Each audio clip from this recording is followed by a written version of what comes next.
Disease, sickness या फिर illness, ये सारे चीज हमारे बॉडी का लेवल पर क्रिएट होता है ऐसा नहीं है, बल्कि ये हमारे माइंड का लेवल पर क्रिएट होता है। सबसे पहले एक इमोशनल ट्रॉमा के रूप पर, एक इमोशनल ट्रॉमा के अंदर से, या फिर कोई पास्ट इवेंट या फिर कोई चाइल्डहुड ट्रॉमा जिसके थ्रू एक डिजीज क्रिएट होता है, और फिर वो धीमे धीमे हमारे बॉडी के अंदर आता है और फिर एक सिम्टम की फॉर्म में वो चीज खुद को एक्सप्रेस करता है। लेकिन ज्यादातर इंसान को ऐसा लगता है कि सारे डिजीज या फिर सिकनेस या फिर इलनेस, ये सारे चीज हमारे बॉडी के थ्रू होता है, हमारे बॉडी का लेवल पर होता है। लेकिन ऐसा नहीं है। कुछ डिजीज है जो हमारे बॉडी का लेवल पर होता है, जैसे कि कोविड-19, मलेरिया एंड सो ऑन। लेकिन ज्यादातर डिजीज 90% या फिर उससे भी ज्यादा हमारे साइकोलॉजिकल लेवल पर क्रिएट होता है सबसे पहले, according to Freudian psycho analysis. लेकिन ये जो डिजीज क्रिएट हो रहा है और फिर वो चीज धीमे धीमे हमारे बॉडी के अंदर आ रहा है और फिर वह से एक सिम्टम के फॉर्म में खुद को एक्सप्रेस कर रहा है, ये सारे चीज कैसे हो रहा है।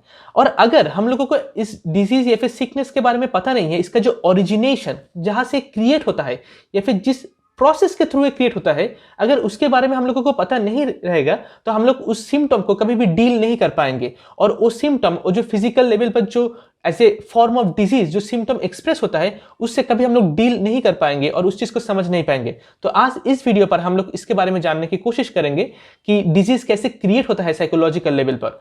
सिगमंड फ्रॉइड का दिया हुआ एक बहुत ही अच्छा थ्योरी है जिसका नाम है ego, id and super ego. Now id का मतलब है इंस्टिंक्चुअल अनकॉन्शियस, जिसके बारे में हम लोग बाद में डिस्कस करेंगे। लेकिन ये जो ईगो, ईड, सुपर ईगो जो थ्योरी है, इसके थ्रू हम लोग समझ सकते हैं कि कैसे सबसे पहले साइकोलॉजिकल लेवल पर वो डिजीज या फिर सिकनेस क्रिएट होता है।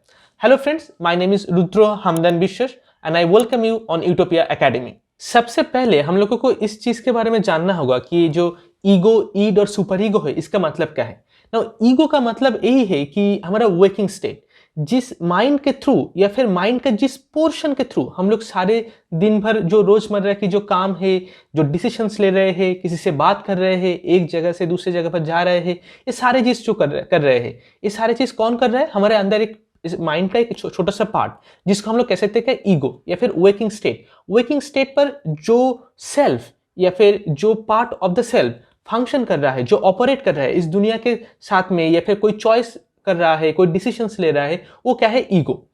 और ईगो के साथ साथ और एक पार्ट हमारे अंदर एग्जिस्ट करता है जिसे हम लोग कहते हैं कि ईड, आई-डी, जिसका मतलब है इंस्टिंक्चुअल अनकॉन्शियस या फिर लाइक इंस्टिंक्टिव अनकॉन्शियस या फिर the drives of the unconscious. Now जो ईड, इसका मतलब क्या है? इसका मतलब है हमारे अंदर एक ऐसा पार्ट है जो एक बीस्ट की तरह है, एक मॉन्स्टर की तरह है, एक बहुत ही पावरफुल फोर्स की तरह है, जो फोर्स हमारे कंट्रोल में नहीं है, जो हमारे विल पावर के अंडर काम नहीं करता। वो हमारे अंदर एग्जिस्ट करता है लेकिन हमारी बात मानकर नहीं चल रहा है वो, लेकिन वो चीज हमसे बहुत ज्यादा पावरफुल है, एक बीस्ट की तरह। और उसका जो ड्राइव से, उसका जो इंक्लिनेशन है या फिर उसका जो फोर्स है, उस चीज को हम लोग कंट्रोल नहीं कर सकते। और वो चीज जब आता है तब हम लोग क्या करते हैं? We feel loss of control, we feel lack of control या फिर सेल्फ डिसिप्लिन। वो पार्ट किसको हम लोग कह रहे हैं कि ईड, जो सेक्सुअल ड्राइव हो गए, बहुत ज्यादा मतलब खाना खाने की जो आर्ज है वो हो गए, या फिर कोई और दूसरा काम में बहुत ज्यादा एंगर या फिर रेज हो गए हैं, वो सारी चीज क्या है? ईड के अंदर आता है। तो एक हो गया क्या? ईगो, दूसरा हो गया ईड। लेकिन ये जो ईड है, इसके पार्ट भी, इसके अंदर भी एक अलग सा पार्ट है जिसको हम लोग कह सकते हैं क्या? Super ego.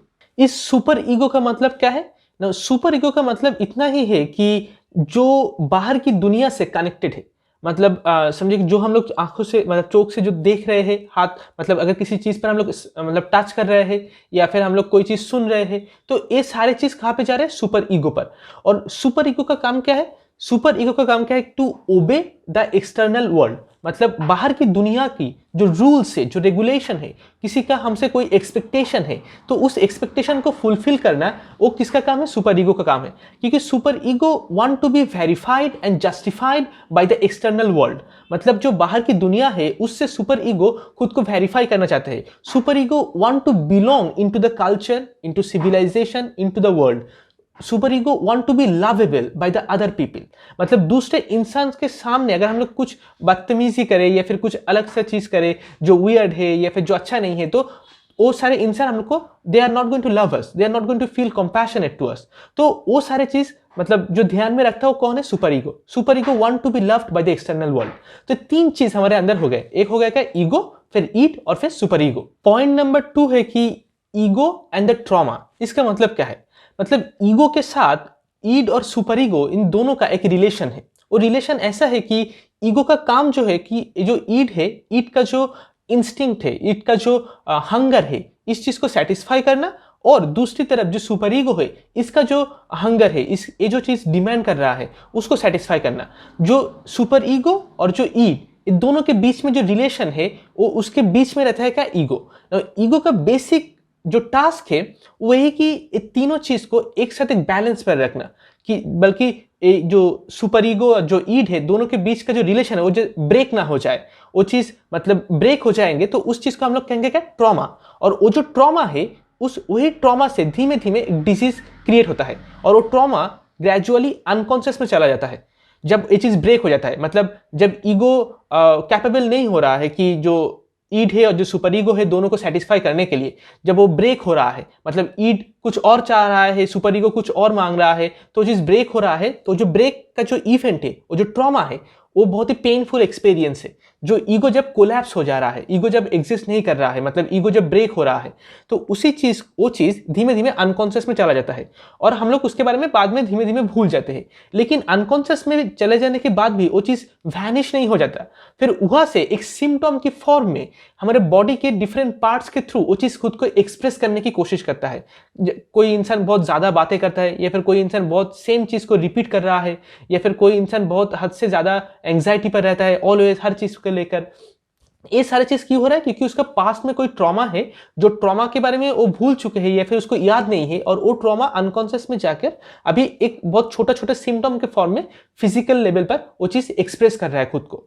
तो ईगो का जो टास्क है, उस टास्क को जब फुलफिल नहीं हो रहा है, तो उसे हम लोग कहते हैं कि अंडर डेवलप्ड ईगो। मतलब जब ईगो पूरा पूरी डेवलप नहीं है, मतलब वो कंप्लीट नहीं है ईगो, लेकिन उसको ऐसा एक टास्क दिया गया कि जो करने के लिए वो अभी कैपेबल नहीं है, तब उसी चीज से जो क्रिएट होता है उसे हम लोग कह रहे हैं कि ट्रॉमा। ये जो सुपर ईगो और जो ईड है, इन दोनों के बीच में जो रिलेशन है, इस रिलेशन में ऑलवेज देयर आर सम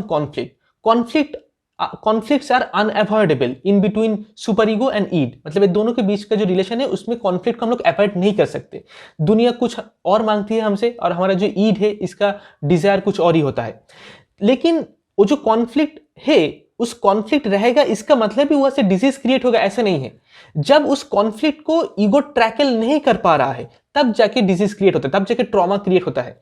मतलब ऐसा एक बहुत ही पावरफुल कॉन्फ्लिक्ट है सुपर ईगो और ईड के बीच में, जिस कॉन्फ्लिक्ट को ट्रैकल करने के लिए ईगो अभी भी कैपेबल नहीं है, अभी डेवलप नहीं हुआ। मतलब आपका एज है 10 साल, और आपके सामने एक ऐसा सिचुएशन आ गया, ऐसा एक ट्रॉमेटिक इवेंट, ऐसा एक सिचुएशन है जिसको समझने के लिए आप कैपेबल नहीं है। मतलब और उसी दौरान जो चीज हो रहा है, जो कॉन्फ्लिक्ट का जो फोर्स है और जो ईगो है, दोनों के बीच में वहां पे ईगो का जो अंडर डेवलप्ड होना, वही चीज हो रहा है क्या? डिजीज के फॉर्म में क्रिएट हो रहा है। उसी चीज से उसी चीज को ट्रॉमा कह रहे हैं, और उसी ट्रॉमा से डिजीज क्रिएट हो रहा है हमारे अंदर। तो कॉन्फ्लिक्ट रहेगा, इसका मतलब ये डिजीज क्रिएट होगा ऐसा नहीं है, बल्कि जब कॉन्फ्लिक्ट को हम लोग सॉल्व नहीं कर पा रहे हैं, तब डिजीज क्रिएट हो रहा है। और इस चीज को समझने के लिए हम लोग कुछ एग्जाम्पल्स लेंगे तो और अच्छी तरीके से समझ पाएंगे। Point number 3 is an example from Franz Kafka's life. Franz Kafka एक बहुत ही reputed and well recognised writer, लेकिन जब उनका एज 9 ईयर्स थे, तब उनके लाइफ में कुछ इवेंट्स हुए थे, जिससे हम लोग समझ सकते हैं कि फ्रॉइडियन जो कॉन्सेप्ट है ईगो, ईड और सुपर ईगो का, इसका एक एक्सप्लेनेशन या फिर इसका एक एग्जाम्पल के तरीके से हम लोग उस इवेंट को समझ सकते हैं। नाउ फ्रांज काफ्का जब 9 ईयर्स ओल्ड है, तब उन्होंने एक दिन अपना पेरेंट्स से एक ग्लास ऑफ वाटर मांग लिया। ना ग्लास ऑफ वाटर जब मांगा, तो पेरेंट्स कुछ काम कर रहे थे, उनका फादर एक मिलिट्री मैन की तरह थे, जो बहुत ही लोअर क्लास फैमिली से बिलोंग करते थे, लेकिन बाद में जाके बहुत हार्ड वर्क के थ्रू एक अपर क्लास सिविलाइज की तरह अपना लाइफ को लीड करने की कोशिश की, और उसको उन्होंने अचीव किया। तो जिसके दौरान उन्होंने बहुत एक मिलिट्री डिसिप्लिन जैसे कुछ अपने लाइफ में अपना लिया। ना इसीलिए वो बहुत ही ऑलवेज एक मूडी पर्सन थे। लेकिन फ्रांज काफ्का जब उनका 9 ईयर्स ओल्ड थे, तब उन्होंने ग्लास ऑफ वाटर जब मांगा, तो एक खेल की तरह थे। मतलब like someone, a child who is trying to get attention from their parents. कोई भी इंसान, कोई भी एक चाइल्ड है जो अपने पेरेंट्स से लव, केयर और अटेंशन मांगता है, ऐसे ही। लेकिन फ्रांज काफ्का का जो फादर थे तो वो उनको ये चीज़ पसंद नहीं आया। बार बार फ्रांज काफ्का मांग रहे थे तो वो गुस्सा हो गए और फिर फ्रांज काफ्का को बाहर एक बैल्कनी के अंदर डाल दिया और फिर वो उसको बाहर से लॉक कर दिया। और पूरा रात के लिए फ्रांज काफ्का उस बैल्कनी पर थे। उनके ऊपर एक सिर्फ छोटा सा एक मतलब शार्ट था और कुछ नहीं था। और वो विंटर की टाइम था यूरोप में, तो बहुत ठंड में वो वहाँ पर पूरा रात तक खड़ा रहे फ्रांज काफ्का। तो काफ्का को ये चीज़ समझ में नहीं आया कि ऐसा उनके साथ क्यों हुआ, मतलब कौन सा काम के लिए या फिर कौन सा चीज़ उन्होंने गलत किया जिसके वजह से उनको एक पनिशमेंट मिल रहा है। फ्रांज काफ्का क्योंकि बहुत ही छोटा थे, लेकिन इस सिचुएशन के थ्रू हम लोग देख सकते हैं ईगो, ईड और सुपर ईगो कैसे रिलेटेड है। जो फ्रांज काफ्का थे वो अपने पेरेंट्स से जो अटेंशन मांग रहे थे, एक ग्लास ऑफ वाटर मांगने के थ्रू वो उस अटेंशन को पाने की कोशिश कर रहे थे अपने पेरेंट्स से, क्योंकि पेरेंट्स ऑलवेज काम में बिजी रहता है। वो पेरेंट्स से बात करना चाहते हैं, खेलना चाहते हैं, कुछ ऐसे ही उन्होंने मांग लिया था। तो ये जो इंस्टिंक्ट था उसे हम लोग कह सकते हैं कि ईड, इंस्टिंक्चुअल अनकॉन्शियस, उनका जो डिजायर था अब पेरेंट्स का अटेंशन पाने की वो बहुत ही डीप था। और दूसरी तरफ क्या हुआ कि उनका मतलब जो फ्रांज काफ्का जो फादर था वो काफ्का के साथ कुछ इस तरीके से बिहेव कर रहे थे कि काफ्का एक मैच्योर मैन है, उनको समझ आना चाहिए कि कब क्या मांगना चाहिए, कब क्या नहीं मांगना चाहिए, ये सारे चीज़ के बारे में। तो इसीलिए वो हम लोग काफ्का का जो फादर है उनका जो डिमांड है, काफ्का का बिहेवियरियल जो डिमांड है, तो वो था क्या, सुपर ईगो। उसको हम लोग कह सकते हैं सुपर ईगो। लेकिन काफ्का तब 9 ईयर्स ओल्ड थे, तो इसलिए काफ्का का जो ईगो पार्ट वो बहुत ही डेवलप नहीं हुआ। वो उनको समझ में नहीं आया कि अभी मेरा पेरेंट्स काम कर रहे हैं तो मुझे ये चीज़ नहीं मांगना चाहिए, या फिर एक बार दो बार बोल दिया तो फिर और तीसरे बार के लिए नहीं मांगना चाहिए। ये सारी चीज़ उनको समझ में नहीं आया। तो उनका जो सुपर ईगो और जो ईगो था, दोनों के बीच का सुपर ईगो जो ईड था, इन दोनों के बीच का जो कॉन्फ्लिक्ट है, ईगो उसको संभल नहीं पाया क्योंकि ईगो तब अंडर डेवलप था। तो इसी दौरान फ्रांज काफ्का के लाइफ में जो होता है उसे हम लोग कह रहे हैं कि ट्रॉमा, या फिर एक डिस्कॉन्टेंट की तरह जो सुपर ईगो और ईगो के बीच में है। हमारा पॉइंट नंबर 4 है child ego and adult ego. Franz Kafka का जो ईगो था इस पिछले एग्जाम्पल पर, वहाँ पे फ्रांज काफ्का का ईगो एक चाइल्ड ईगो था जो अंडर डेवलप था। उस सिचुएशन या फिर उस पर्टिकुलर जो कॉन्फ्लिक्ट था सुपर ईगो और ईड के बीच में, उस कॉन्फ्लिक्ट को टैकल करने के लिए अंडर डेवलप था। नाउ सिगमंड फ्रॉइड ये नहीं बोल रहा कि कोई भी कॉन्फ्लिक्ट होगा तो उस कॉन्फ्लिक्ट से ट्रॉमा होगा और उस ट्रॉमा से डिजीज क्रिएट होगा या फिर इलनेस या फिर सिकनेस हमारे बॉडी पर क्रिएट होगा, ऐसा नहीं। नाउ सिगमंड फ्रॉइड बोल रहा है कि ये जो ट्रॉमा है उसमें से कुछ पर्टिकुलर ट्रॉमा है जिसको, या फिर कुछ कॉन्फ्लिक्ट है, उस कॉन्फ्लिक्ट में से कुछ पर्टिकुलर कॉन्फ्लिक्ट है जो ट्रॉमा के फॉर्म में क्रिएट होता है, क्योंकि वो सारे कॉन्फ्लिक्ट को ईगो अंडर डेवलप होने की वजह से टैकल नहीं कर पाता। और इसी चीज से, इसी ट्रॉमा से क्रिएट होता है क्या, एक फिजिकल सिकनेस या फिर फिजिकल इलनेस। नाउ यहाँ पे जो चाइल्ड ईगो और जो एडल्ट ईगो है, जो फ्रांज काफ्का का ईगो था वो अंडर डेवलप था। तो चाइल्ड ईगो जो है और एडल्ट ईगो जो है वो डेवलप होता रहता है धीमे धीमे। चाइल्ड ईगो ग्रेजुअली डेवलप के थ्रू एडल्ट ईगो पर पहुंचता है, लेकिन इसका जो गैप है दोनों के बीच में वो हमारे फेवर में काम करता है। वो ग्रेजुअली धीमे धीमे वो डेवलप होता है, लेकिन कभी कभार क्या होता है कि वो हमारे फेवर में नहीं बल्कि हमारे अगेंस्ट में काम करता है, और उसी जो अगेंस्ट में काम कर रहा है उसी को हम लोग कह रहे हैं क्या, ट्रॉमा। और तब जाके उस ट्रॉमा से different kind of physical illness create होता है। किसी को वॉमिटिंग हो सकता है बहुत ज़्यादा, किसी को नार्वल पेन हो सकते हैं, बॉडी में डिफरेंट पार्ट्स में बॉडी में पेन क्रिएट हो सकता है, फिर डाइजेशन इश्यूज हो सकता है, फिर डायबिटीज हो सकता है, स्लीप डिसऑर्डर हो सकते हैं। बहुत ही अलग अलग तरह की डिजीज क्रिएट हो सकते हैं हमारे बॉडी में। वो कहाँ से हो रहा है कि वो जो इमोशनल डिसबैलेंस जो ट्रॉमा हुआ था उसी से ग्रेजुअली सिम्टम के फॉर्म में फिजिकल बॉडी के थ्रू वो चीज़ खुद को रिलीज करने की कोशिश कर रहा है। अभी ये सारे चीज़ को सॉल्यूशन के लिए हम लोग दो चीज़ कर सकते हैं।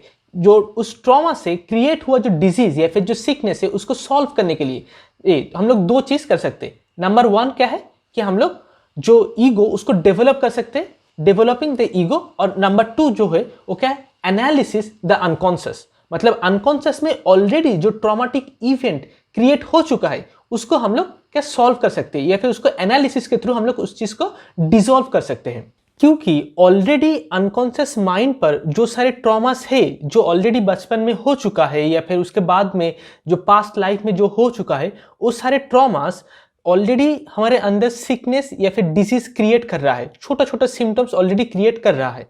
और अनकॉन्शियस माइंड में कोई भी चीज़ ऐसे ही नहीं रहता, वो चीज़ मल्टीप्लाई होते रहता है। मतलब और भी जो सारे इवेंट्स हमारे लाइफ में होने वाला है उसके साथ जो ऑलरेडी एग्जिस्टिंग ट्रॉमा है वो इन्फ्यूज होते रहता है, और उसी से वो चीज़ और बहुत ज़्यादा हो जाता है, बहुत पावरफुल हो जाता है, और वहाँ से बाद में जाके कोई ना कोई डिजीज या फिर सिकनेस क्रिएट होने वाला है। तो उसी चीज़ को एनालिसिस करने के थ्रू हम लोग वो सारे चीज़ को अपने जड़ से, अपने माइंड के अंदर का जो उसके जड़ से निकाल कर हम लोग फेंक सकते हैं, उसको एनालिसिस करने के थ्रू। और ये जो एनालिसिस करने का जो प्रोसेस है, इसी को हम लोग कहते हैं क्या, साइको एनालिसिस। इसी को हम लोग कहते हैं क्या, ड्रीम एनालिसिस। हम लोग अनकॉन्शियस माइंड को कैसे एनालिसिस कर सकते हैं, कैसे वहाँ पे जो सारे चीज़ है, जो ट्रॉमा है, जो कार्नल्स है, जो ड्राइव्स है, जो इंस्टिंक्टिव जो नेचर है वहाँ पे, वो सारे चीज़ को हम लोग कैसे समझ सकते हैं, थ्रू ड्रीम्स।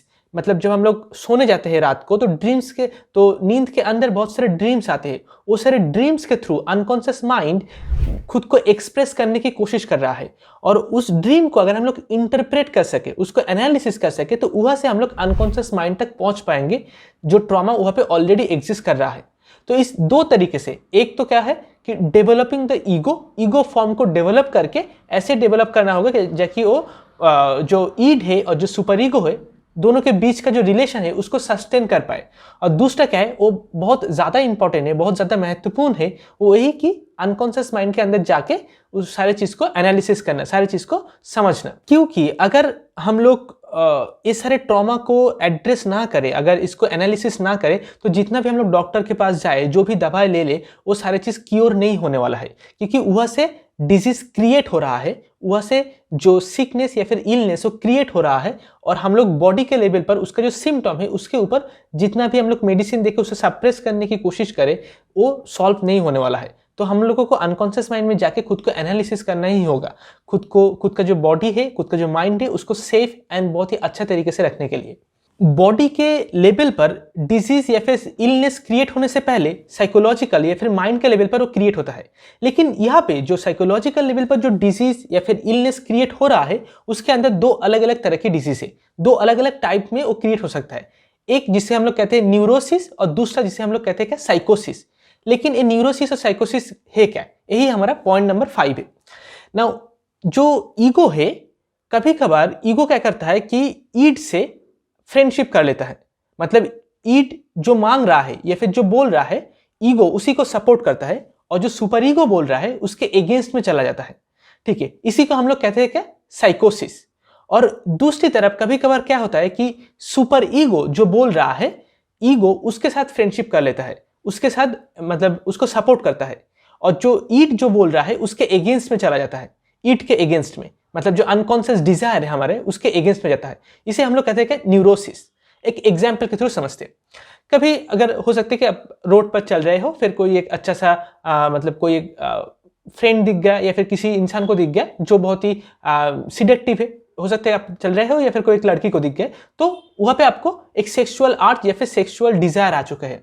तो ईड का जो डिजायर है, अभी ईगो क्या कर रहा है कि ईड के डिजायर को जो उसे सप्रेस कर रहे हैं खुद के अंदर, नहीं मतलब उस इंसान को आप पहचानते नहीं हो तो उसको आप सेक्सुअली अप्रोच नहीं कर सकते। अब सुपर ईगो का जो रूल्स है, मतलब बाहर की दुनिया, जो कल्चर, जो सोसाइटी है, उसका जो नॉर्म्स है, जो सोसाइटल रूल्स है, आप उसी को फॉलो कर रहे हो। तो ईगो अभी क्या कर रहा है, सुपर ईगो के साथ उसको सपोर्ट कर रहा है, उसी रूल्स को मानने की कोशिश कर रहे हैं, और जो ईड है उसको सप्रेस कर रहा है। लेकिन जब एक चीज जो डिसबैलेंस है दोनों के बीच में, ये डिसबैलेंस बहुत ज्यादा हो जाता है। मतलब सुपर ईगो, मतलब ईड का जो डिजायर है वो बहुत बहुत ज्यादा है, बहुत पावरफुल है, और ईगो जो है वो, सुपर ईगो जो है वो लेस पावरफुल है। मतलब ईड बहुत पावरफुल है और सुपर ईगो बहुत लेस पावरफुल है। इसी सिचुएशन पे अगर ईगो सुपर ईगो को सपोर्ट कर रहा है और ईड को सप्रेस कर रहा है, तब क्या हो रहा है, तब जाके ये पे ट्रॉमा क्रिएट हो सकता है। और दूसरी तरफ तब हम लोग इसी को कह रहे हैं क्या, न्यूरोसिस।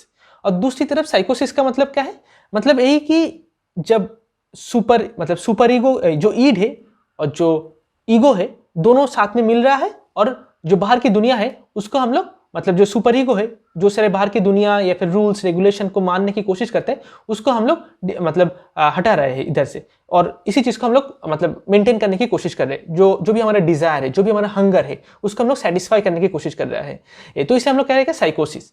तो ये दोनों तरीके से हमारे अंदर एक डिसऑर्डर, मेंटल डिसऑर्डर क्रिएट होता है, और इसी से वो चीज धीमे धीमे जाके फिजिकल लेवल पर सिकनेस की फॉर्म में अपीयर होता है। हमारा पॉइंट नंबर 6 है the returns of the repressed. जो भी चीज़ हम हमारे अनकॉन्शियस माइंड के अंदर सप्रेस करते हैं, जो भी मतलब प्रेशराइज करते हैं, कोई एक डिज़ायर आया हमारे अंदर, वो सेक्सुअल हो सकता है या फिर कोई एंगर हो सकता है, हेट्रेड हो सकता है, कोई रेज या फिर कोई रिवेंज लेने की जो डिज़ायर है, कोई ग्रीड हो सकता है। बहुत ही पावरफुल, बहुत ही मतलब फोर्सफुल एक डिज़ायर हमारे अंदर क्रिएट हुआ, लेकिन उस डिज़ायर को हम लोगों ने सेटिस्फाई नहीं किया। उस चीज़ को हम लोग हमारे अंदर अनकॉन्शियस में सप्रेस कर चुके हैं या फिर हम लोग उसे प्रेशराइज किया अनकॉन्शियस में। तो जब वो अनकॉन्शियस में चला जाता है तब वहाँ पे जाकर वैनिश नहीं होता, वो दूसरे चीज़ों से मल्टीप्लाई होता है, एडिशन होता है, और वो वहाँ पे घूमते रहता है, वहाँ पे चलते रहता है, वहाँ पे रोटेट करते रहता है अनकॉन्शियस के अंदर, और हमको उसके बारे में कुछ पता नहीं चलता। हम लोग दूसरे काम में लग जाते हैं, हमें याद भी नहीं रहता वो सारी चीज़। एक छोटा छोटा मोमेंट पर कौन सा चीज़ हम लोगों ने अनकॉन्शियस में सप्रेस कर चुके हैं।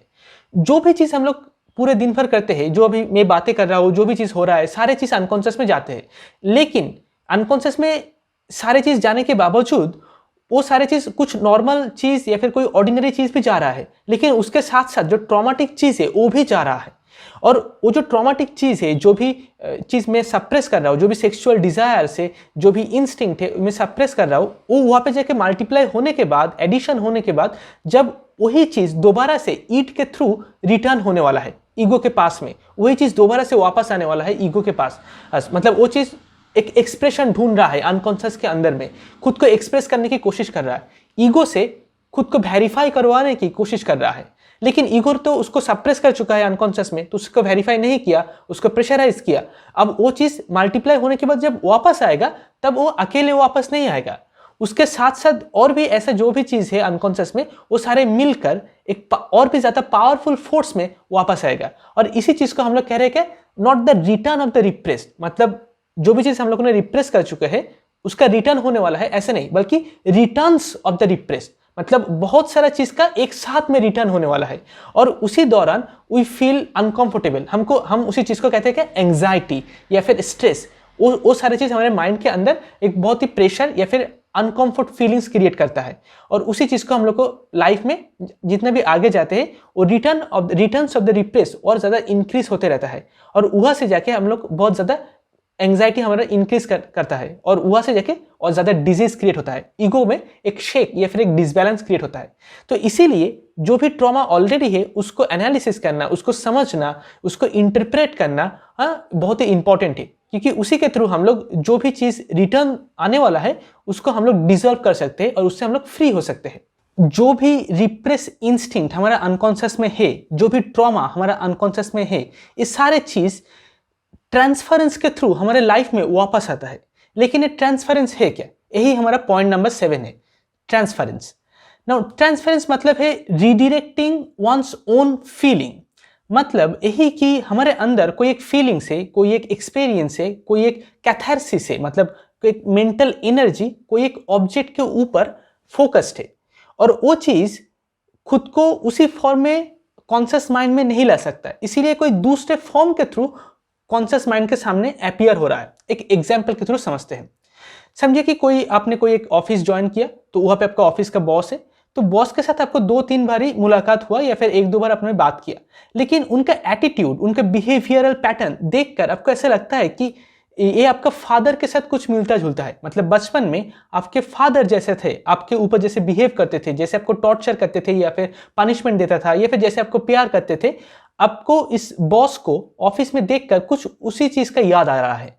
तो इसका मतलब ये नहीं है कि आपका जो बॉस है वो आपका फादर का मतलब सेम बिहेवियरल पैटर्न में है, नहीं, बल्कि आपके फादर के साथ जो फीलिंग्स, जो कैथारसिस, जो मेंटल एनर्जी अटैच था, वो सारे चीज़ खुद को रिलीज करने की कोशिश कर रहा है अनकॉन्शियस से, और वो सारी चीज़ वापस आ रहा है दोबारा से। कहाँ से? आपका बॉस का जो इमेज है, उनका जो फिगर है, वो जैसे मतलब अपीयर हो रहा है आपके सामने इस दुनिया के कॉन्टेक्स्ट के ऊपर, उसके थ्रू वो चीज़ वापस आ रहा है। तो आपका जो फीलिंग्स है, जो एक्सपीरियंस अनकॉन्शियस में है, उस चीज़ को आप बाहर की दुनिया तक प्रोजेक्ट कर रहे हो, जो किसके ऊपर है फोकस्ड? आपका पेरेंट्स का जो, फादर का जो इमेज है उसके ऊपर फोकस्ड है, लेकिन वो वहाँ से डायरेक्ट कॉन्शियस माइंड में नहीं आ सकता। इसीलिए खुद को प्रोजेक्शन के थ्रू, ट्रांसफरेंस के थ्रू वापस आ रहा है बाहर की दुनिया में प्रोजेक्ट करके खुद को, उस एक्सपीरियंस को, उस फीलिंग्स को, उस कैथारसिस को, उस मेंटल एनर्जी को वो वापस आ रहा है आपके सामने और उसी चीज के थ्रू आपको समझ में आ रहा है। तो इसे हम लोग कहते हैं क्या, ट्रांसफरेंस। खुद का जो फीलिंग्स है उसको रीडायरेक्ट करना कोई दूसरे ऑब्जेक्ट के ऊपर या फिर कोई दूसरे सब्जेक्ट के ऊपर इस दुनिया के अंदर, और फिर वहां से उस चीज को मतलब समझने की कोशिश करना। ट्रांसफरेंस के थ्रू वो जो मेंटल एनर्जी है वो खुद को रिवील करने की कोशिश कर रहा है ट्रांसफरेंस के थ्रू। किसके सामने? ये ईगो के सामने, ईगो सेल्फ जो है हमारा। लेकिन अभी ये सवाल उठता है कि ईगो कैसे डेवलप कैसे होता है, मतलब हमारे अंदर in the first place ego आया कैसे, जो ईगो सेल्फ कैसे क्रिएट हुआ। वही हमारा पॉइंट नंबर 8 है, the ego self, development of the ego self. Now ego self का मतलब वही चीज जो हम लोग दिन भर करते रहते हैं, जो चॉइस मेकिंग करते हैं, जो डिसीजंस लेते हैं, जो थॉट प्रोसेस है, वो हमारा ईगो सेल्फ है, जो खुद को हम लोग आई करके समझते हैं, आई या फिर माई सेल्फ, मी, जो ईगो सेल्फ है। लेकिन वो ईगो कैसे क्रिएट होता है? जब कोई एक चाइल्ड का सबसे पहले दुनिया में जन्म होता है तो उसके बाद उस चाइल्ड का जो भी डिजायर्स है, जो भी फीलिंग्स है, जो भी चीज़ें मांगता है, उसका जो पेरेंट्स है वो चीज़ फुलफिल कर देता है। मतलब अगर उसे कोई खाना चाहिए तो रो रहा है तो पेरेंट्स ने खाना दे दिया, उसको अभी बाहर घुमाने ले जाना है तो पेरेंट्स ने उसको लेके चले गए। फिर वो जो भी डिजायर उसके अंदर क्रिएट हो रहा है वो बाहर से सेटिस्फाई हो रहा है। कौन सेटिस्फाई कर रहा है? उसका parents, through love, care, safety और बहुत जो भी सारी चीज़ है उसके थ्रू उसको सेटिस्फाई कर रहा है। लेकिन धीमे धीमे जब वो चाइल्ड ग्रेजुअली ग्रो होता है, जब वो ग्रो अप होने लगता है, तब उसके खुद ऑब्जर्व करने लगता है कि उसके अंदर कुछ कुछ ऐसे डिजायर है जो बाहर से पेरेंट्स उसको सेटिस्फाई नहीं कर रहा है। मतलब अगर उसे खाना चाहिए लेकिन पेरेंट्स लाने में देर कर रहा है अभी, या फिर उसे कोई एक टॉय चाहिए खेलने के लिए, लेकिन पेरेंट्स देख रहा है कि ये बहुत ही कॉस्टली टॉय है तो इसे नहीं देना है, तो नहीं देते हैं। तो उसका एक डिजायर था कोई एक टॉय को खरीदने के लिए, लेकिन पेरेंट्स ने उसे नहीं दिया, तो उसका डिजायर क्या हुआ? उसने सप्रेस करना होगा अभी उसको, वो सेटिस्फाई नहीं हो रहा। जब पहले टाइम पे क्या हो रहा था, सारे डिजायर्स आ रहे थे चाइल्ड के अंदर और पेरेंट्स उसे सेटिस्फाई कर रहे थे। लेकिन ग्रेजुअली जब वो ग्रो होते रहा तब उसमें कुछ कुछ ऐसे डिजायर जो पेरेंट्स सेटिस्फाई नहीं कर रहा है, और वो सारे डिजायर्स में वो जो सेटिस्फाई नहीं हो रहा है उसी से ग्रेजुअली धीमे धीमे एक सेकेंड माइंड क्रिएट होता है। वो जो सेकेंड माइंड है उसे हम लोग कह रहे हैं क्या, ईगो सेल्फ या फिर ईगो माइंड। वो ईगो सेल्फ का काम यही है कि उसे समझना कि बाहर की दुनिया कैसे काम कर रहा है और कौन सा डिजायर मुझे अभी एक्सप्रेस करना चाहिए, कौन सा डिजायर मुझे खुद के अंदर सप्रेस करना होगा, कैसे डिसीजंस लेना होगा, कौन सा चीज मुझे एक्सप्रेस करना है, कौन सा चीज मुझे खुद के अंदर रिप्रेस करना है, सप्रेस करना है, प्रेशराइज करना है। तो ये जो चॉइस है, ये जो डिसीजंस है, ये सारी चीज करने लगता है क्या, वो सेकेंड माइंड, जो एक डिससेटिस्फेक्शन के थ्रू क्रिएट होता है, जो एक कॉन्फ्लिक्ट के थ्रू क्रिएट होता है, क्योंकि पेरेंट्स सारे डिजायर्स को सेटिस्फाई नहीं कर रहा है और उसी के थ्रू, वो जो सेटिस्फाई नहीं कर रहा है उसी के थ्रू, उसी चीज के थ्रू धीमे धीमे वो ईगो सेल्फ हमारे अंदर क्रिएट होता है। अगर सारे डिजायर हमारे अंदर ऑटोमेटिकली सेटिस्फाई होते रहता तो कभी भी हमारे अंदर कोई इंटेलेक्चुअल सेल्फ जो रैशनली सोचता है, जो खुद को कंट्रोल करता है, जो डिसिप्लिन मेंटेन करता है, वो सेल्फ कभी क्रिएट नहीं होता। तो इसी से ग्रेजुअली ईगो सेल्फ डेवलप होता है।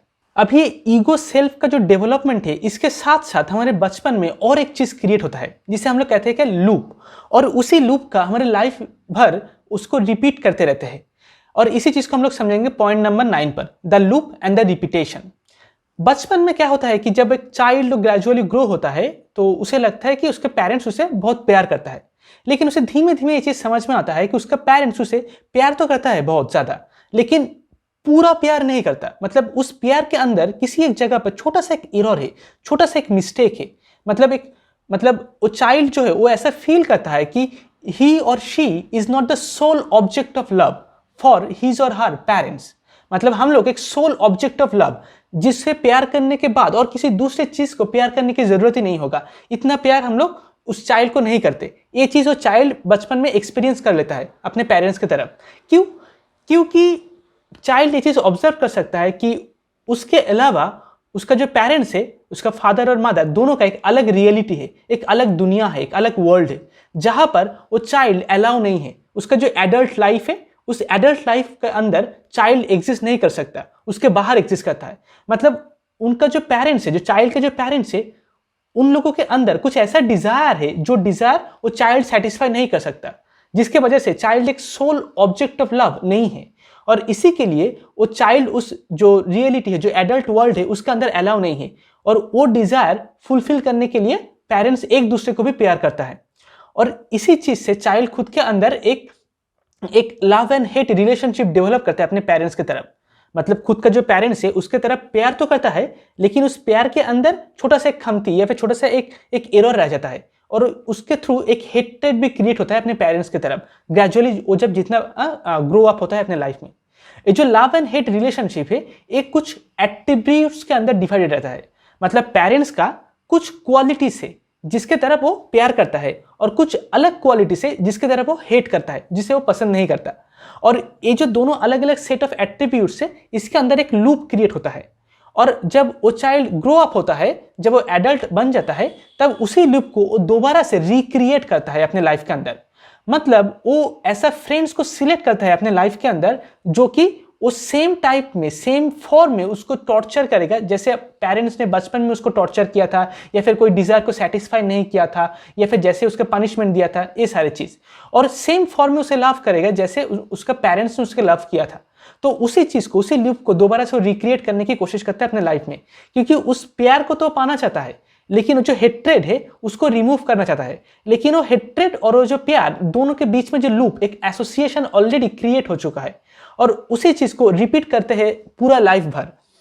और एक चीज यहाँ पे हम लोगों को समझने की जरूरत है, बचपन में जो भी हमारा केयर टेकर रहता है, हमारा पेरेंट्स हो सकता है, कोई नर्स हो सकता है, कोई हमारा और कोई रिलेटिव भी हो सकता है ना, वो केयर टेकर जिस तरीके से हमारे साथ बिहेव करता है, हम लोग जब ग्रो अप होते हैं तब उसी तरीके से हम लोग बिहेव करते हैं खुद के साथ। मतलब समझिए कि फॉर एग्जाम्पल कोई एक लड़का है जो बचपन में मतलब उसको वो खेलते खेलते गिर गया, ठीक है, उसे चोट आ गया और फिर कुछ ब्लड निकल के आया अपने हाथ से।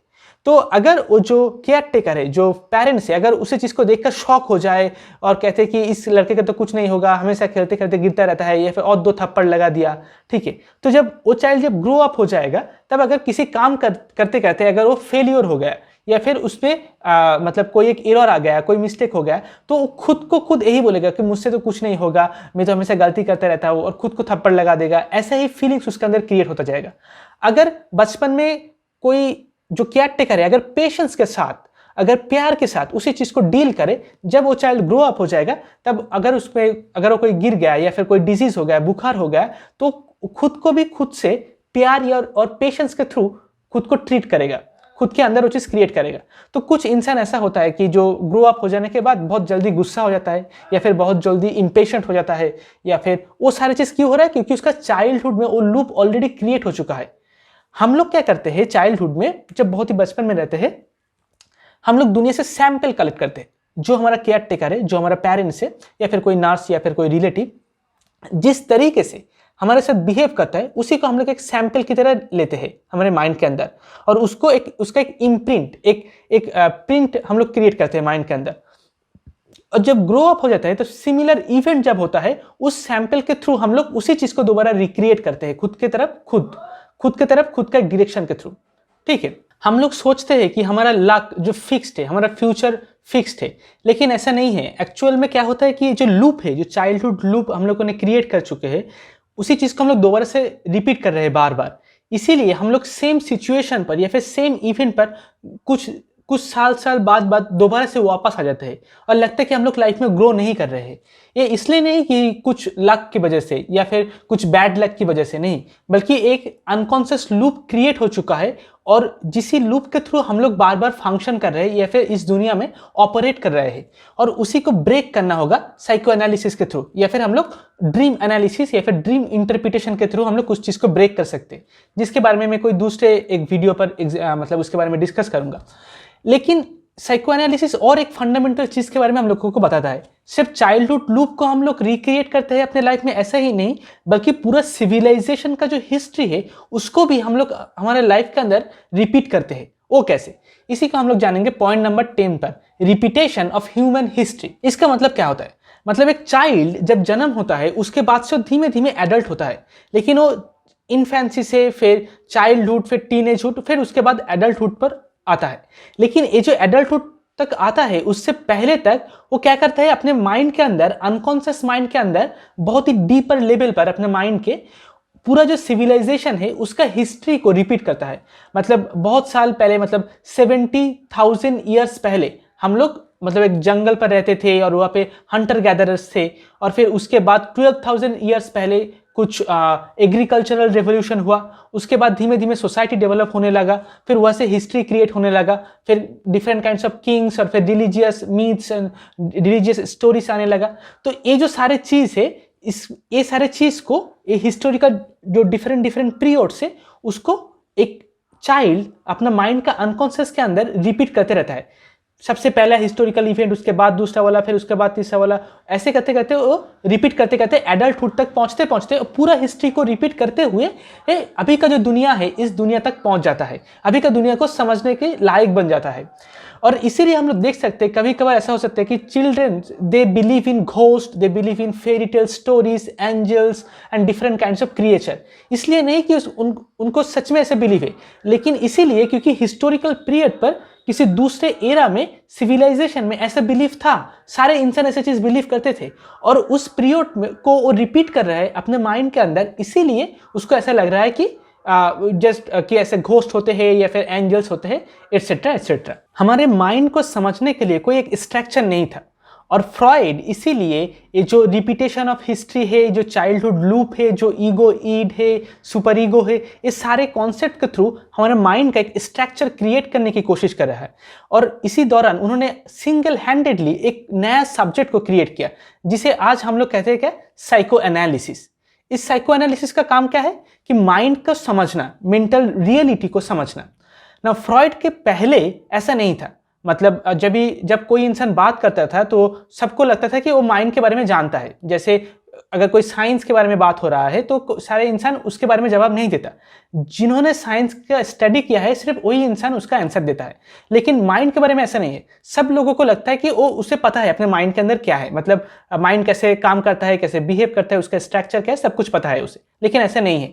तो फ्रॉइड को ये चीज़ बहुत बुरा लगा कि माइंड के बारे में कोई एक जनरल अंडरस्टैंडिंग जो है, मतलब वो स्ट्रक्चर्ड नहीं है, वो एक अलग डिसिप्लिन की तरह नहीं है, बल्कि हर एक इंसान, हर एक लेमैन खुद अपना अपना ओपिनियन दे रहा है। और इसी चीज को चेंज करने के लिए फ्रॉइड ने साइको एनालिसिस का एक नया सब्जेक्ट क्रिएट किया, और जहां पे मेंटल स्ट्रक्चर या फिर जो साइकोलॉजिकल रियलिटी है उसको स्टडी करने के लिए फ्रॉइड साइको एनालिसिस के थ्रू अनकॉन्शियस माइंड को स्टडी करने का कोशिश कर रहा था।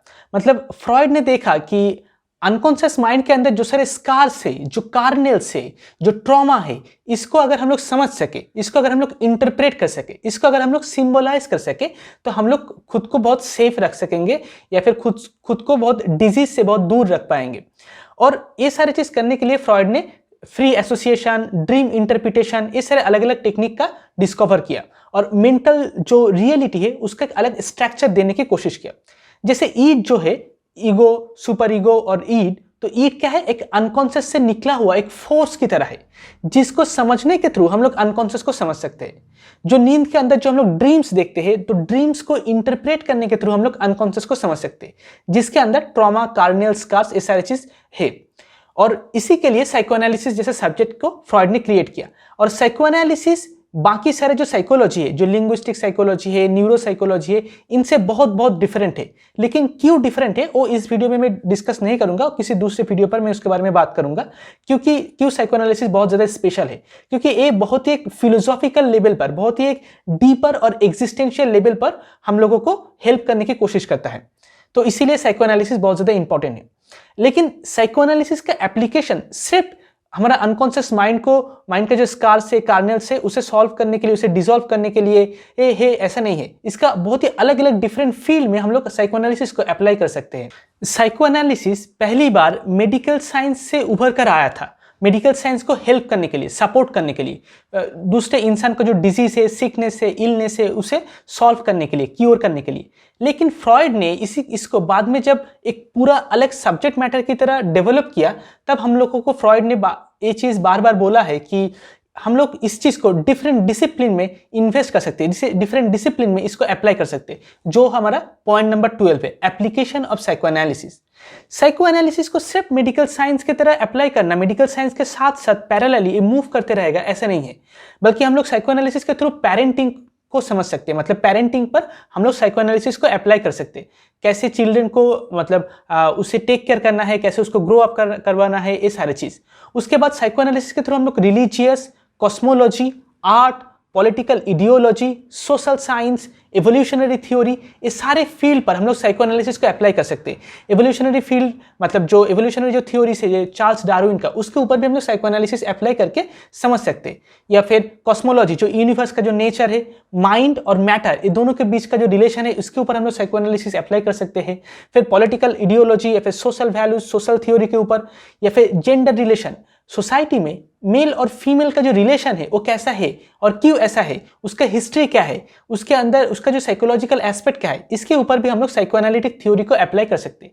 इसका मतलब ऐसा है कि साइकोएनालिसिस कोई एक मतलब एक ऐसा सब्जेक्ट मैटर नहीं है जो अपने अंदर एक लिमिटेड फॉर्म में है, नहीं, बल्कि ये एक बहुत ही सुपीरियर, बहुत ही पावरफुल सब्जेक्ट मैटर है, जिसको एप्लीकेशन के थ्रू हम लोग अलग अलग डाइवर्स डिसिप्लिन के अंदर जो एरर्स है, जो मिस्टेक्स है, जो चीज वो सारे डिसिप्लिन खुद से डिस्कवर नहीं कर सकते, साइकोएनालिसिस को अप्लाई करने के थ्रू हम लोग वो सारे डिफरेंट फील्ड पर वो सारे चीज को डिस्कवर कर सकते हैं।